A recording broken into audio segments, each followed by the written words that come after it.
Ladies and gentlemen, today we're going to be discussing the exact mindset for effortless herpes disclosure. Now, before we get into this, I want to pre-frame that your mindset creates your reality. So, this is the perspective on herpes and on disclosure that your version of you thriving post-diagnosis will have or already has right now if you embody that.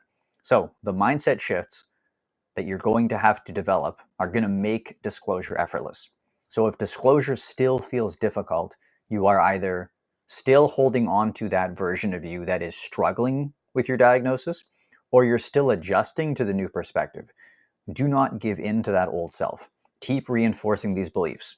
Once you fully embody these beliefs, disclosure is going to become second nature. Your old anxious self will feel foreign to you. So the way that I'm going to outline these mindsets is the way that I view herpes disclosure right now. And thinking back to being scared or insecure or afraid seems foreign to me. And it's going to seem foreign to you by the end of this video. So why mindset is more important than a script. The way that you see herpes dictates how others see it. Okay, so if you don't feel ashamed, disclosure won't feel like a confession. Now, this goes into the other concepts like pendulums, where society reacts based on stigma and not on reality. So when you detach and you stop feeling controlled by it, you actually are able to disclose confidently. So imagine that like this chapstick is the herpes stigma attached to me. And when I go and date and I feel stigmatized and controlled by the pendulum of the herpes stigma, people are reacting to both because we are whole. Now imagine if the herpes stigma pendulum, I detach from it and I put it over here and I'm like looking at it. I'm like, this is the herpes stigma. It's no longer taking my energy away. And when I go and date, the person who's reacting toxically or judgmentally or rude or doesn't want to date me is reacting to this, not to this. When you separate and detach, it's no longer about you. It's about their perception. So, going into frailing, importance, and intention, you can't force someone to accept you. Okay? You attract the right people by owning your truth.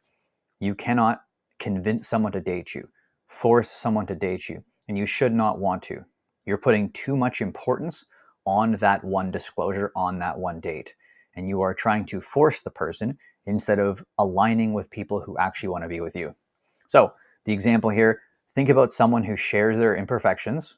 Even though herpes is not an imperfection, it's simply a virus with confidence, versus someone who nervously apologizes for them. Which energy would you rather be around? Next, the world makes no sense, and that's okay. This is going to be more factual. More people have HSV1 or HSV2 than don't. I would say somewhere around 70% of the world, with or without symptoms, is seropositive, blood test positive, truly positive for HSV. Logically, everybody should disclose if we're going to enforce disclosure for HSV in general. Now, they don't. There's no need to disclose that you get cold sores. For some reason, people with genital type 1 feel the need to disclose even though it's type 1. Basically, the herpes stigma isn't based on risk. It's a social construct. So the example is that society shames herpes but ignores how common cold sores are. They're literally the same virus, and they're also contagious. It makes no sense. The shift in mindset is accept that most people operate on completely illogical beliefs, but you don't have to. Nobody wants herpes, but that's not the point. So this is a perspective to look into when it comes to viewing the world and everybody dating. People say herpes is not a big deal, but nobody wants it. Now, both are true. Most people fear herpes because of the stigma, not because of reality. If cold sores are herpes and people don't know that they're herpes, that's why they don't freak out. But as soon as someone figures out that a cold sore is herpes, they freak out. A simple change in language, applying a word, changes everything. The same people who think herpes is scary never get tested for it, never even know it's not included on panels, never even ask their partners for their status. The example here is that people fear sharks, but they still swim in the ocean. And most people's fear around herpes is just societal programming. And I guarantee that if people understood that herpes was a risk when dating, they'd still date. It's unavoidable. So the shift in mindset here is people don't actually fear herpes, they fear what they think herpes means. Herpes is a mental health disorder, not a physical ailment, and you can reframe that. The truth about risk. Most people are clueless.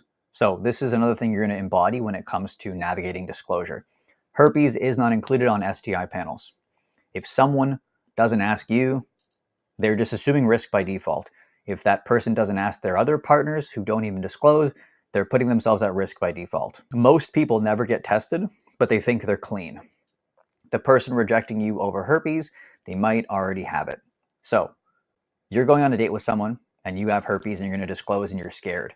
You need to embody the mindset that this person could have any form of herpes with it being so common, and they should ideally be disclosing to you as well. So imagine two people. Person A is I have herpes and I'm honest about it. Person B is I don't have herpes, but they never get tested for it. Which one is actually going to be the safer option? Because it's very difficult to establish people's herpes status nowadays unless they have noticeable symptoms and get tested. So the shift in mindset is that you are the responsible one, and that's an attractive quality. Very, very important slide here. Reverse the shock, act confused, not ashamed. This is going to be effortless when you assume the slide or you assume the perspective of someone where herpes disclosure is completely normal. So if you disclose herpes and someone reacts shocked, I want you to act confused. Now, not necessarily act confused. You should be confused. You are the person that would act confused because you should assume that this person you're going on a date with and disclosing to, they should have been disclosed to before. So you almost have this reaction of like, wait, you've never been disclosed to before? If you never had this conversation, I assumed you had. Because in a rational world, going back statistically, 70% of the world would be disclosing herpes, and the rest would be hearing disclosures in most of their dating scenarios. Now, the right people will want to learn more. Oh, wait, like I could have this too? Or like, wait, herpes? Isn't that the worst thing ever? The uninformed people aren't safe just because they don't want to date you. So if someone is like, ew, no, herpes, I would never date somebody with herpes, you need to reframe and realize that all they're saying is, I wouldn't date somebody who discloses to me. And they can go live their life, and balanced forces is going to probably give them herpes at some point to just show them who's boss. So the example here is, imagine if everyone disclosed like this. Hey, I have HSV1 or HSV2. Anything I should know about your status? What? You have herpes? Yeah, you never had this conversation before? That's kind of surprising. It's like super common. So the shift in mindset here is assume the world is rational because you now are, and act accordingly. And the right people will match your energy. Now, if you still have that previous like ashamed and scared perspective, and they're like, ew, that's so gross, your response is probably going to be like, damn, yeah, you're probably right.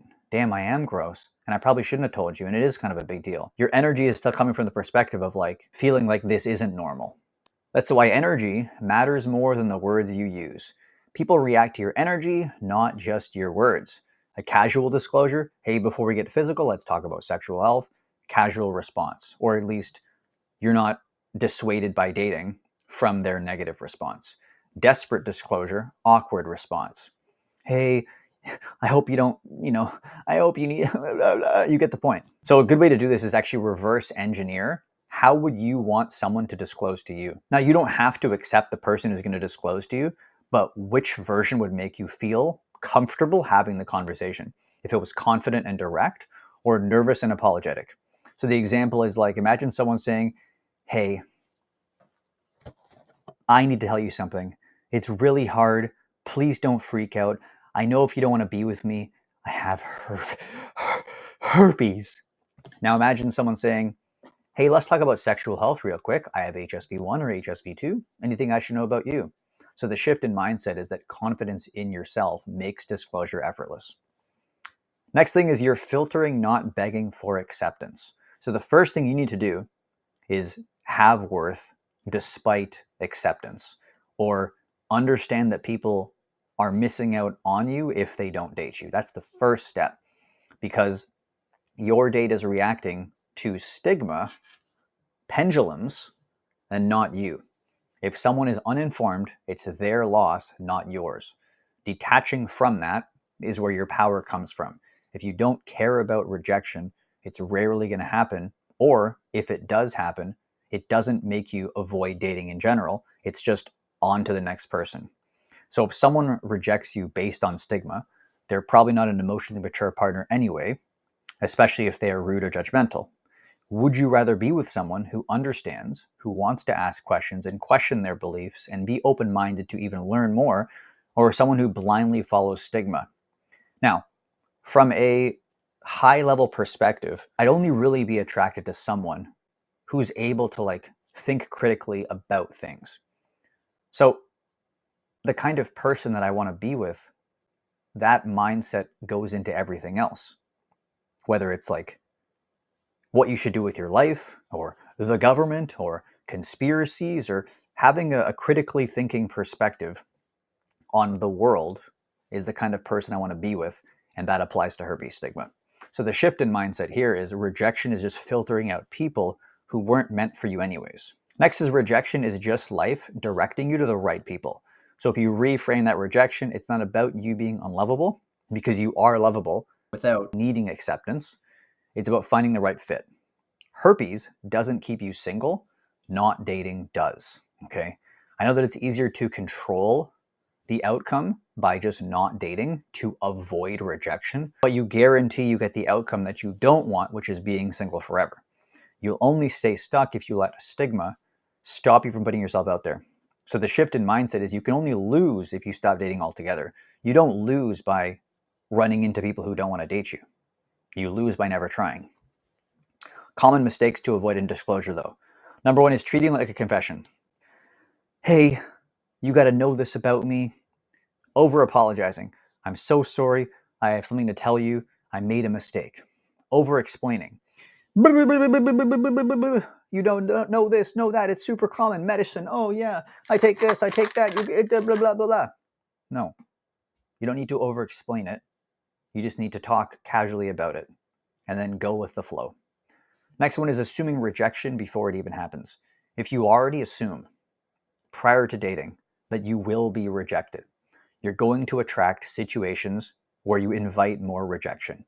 And when you finally do get rejection, which could be inevitable, it's going to destroy you. Versus going into dating casually, having a conversation, and having someone not want to date you, it's not going to throw you back to just pity party and shame. It's going to keep you going forward. Downplaying it. Nothing to downplay, because herpes is a neutral thing. It just is what it is, and we don't have to actually turn it into something bigger or smaller than it actually is. And the last one is feeling like people should avoid you. Okay, this is an important one. This goes back to the mirror principle. The way that you view yourself is reflected onto other people. And if you still feel like people should avoid you, you have that negative slide that you're viewing the world and yourself in. Change the slide, change your future. So the best way to disclose. I've said it before, but it's super duper simple. Just have a casual conversation about sexual health before getting physical, because every human being, with or without herpes, who's a sexually active adult, should do this. Hey, before things get physical, let's talk about sexual health. It's important to me. I think it's important for you as well. I'm positive for HSV1 or HSV2. Anything I should know about you in case we move forward. Why this works. Casual, confident, direct. Positions you as responsible and mature. You are no longer, hey, please be with me. You are bringing yourself up here, which, like we say here, turns disclosure into a two-way conversation, not a confession. The shift in mindset is it isn't about you. It's about both of you. And if they are not willing to have this conversation, you are genuinely better off without them. So the last part here is just owning your story. Confidence is key. Your diagnosis does not define you. Okay? Disclosure is just one completely natural step in dating that every person on planet Earth should be having. If this person doesn't have herpes and this person doesn't have herpes, they should both ask each other whether or not they have herpes. In a rational world, we're all educated, which we aren't. And you can be educated, and that's the right thing. So the right people won't see it as a deal breaker. And the last thing is that confidence will make or break the conversation. There also was another point in here that I forgot. Essentially, there are a lot of people out there who do understand the risk or have it themselves or have already dated somebody with herpes or understand it's unavoidable and are going to want to see you for who you are. In our heads, oftentimes, we think that every single person is totally against herpes, disgusted, gonna view us as a stigma, gonna view us as undesirable. And there are countless people out there who are willing to date you, who want to date you, and who don't even think it's the biggest deal ever. You're going to align with them when you feel that you are worthy of yourself. If you want some help with your diagnosis and you are still struggling and watching this on YouTube, check the description box. I have a one-to-one coaching program and a group coaching program. I'll see you guys in the next video.